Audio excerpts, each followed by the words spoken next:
Today, I want to read you a simple and short verse from 1 Kings chapter 2, verse 10, and talk to you about the idea of David resting with his fathers. Here's the verse, 1 Kings chapter 2, verse 10. So David rested with his fathers and was buried in the city of David. So is described the death of one of the great men of the Bible, David, the son of Jesse, the king of Israel. That phrase, rested with his fathers, is commonly used throughout 1st and 2nd Kings to describe the passing of a king from this world. In David's case, it was certainly valid. Truly, King David passed from this life to eternal rest and reward. This marked the end of the earthly life of one of the greatest men to ever walk this earth.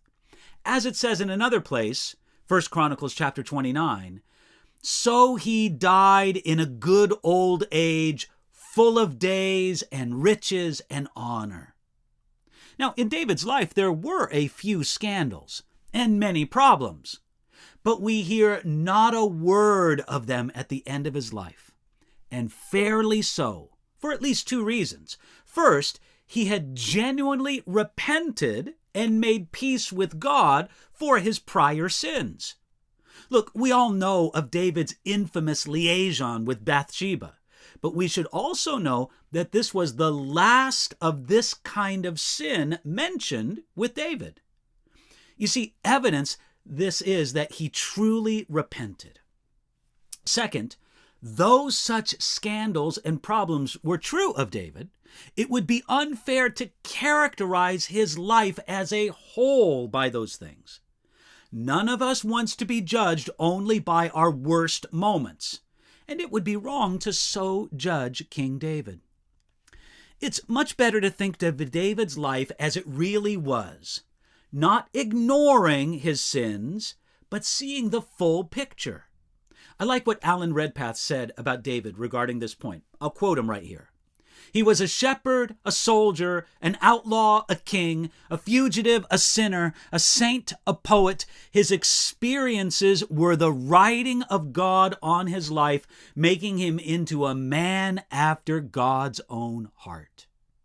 Or to quote another, older commentator, Adam Clark, he said this, quote, in general, he lived well, and it is most evident that he died well. And as a king, a general, a poet, a father, a friend, he has had few equals and no superior from his own time to the present day. From one perspective, you could say that David's reign as a king was a disaster. He suffered from a dark scandal during his reign, and he suffered under repeated family crises, under an attempted insurrection from his own son, and under another civil war, and he suffered from 3 years of famine.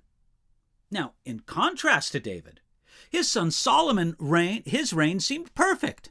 Solomon enjoyed a reign of peace and great prosperity and prominence and even glory.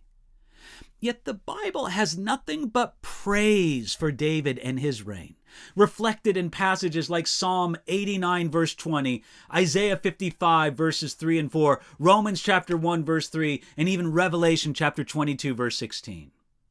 In contrast, Solomon is barely mentioned in the rest of the scriptures, and when he is, it's almost in a backhanded way, such as in Matthew chapter 5, verses 28 and 29, and Matthew chapter 12, verse 42.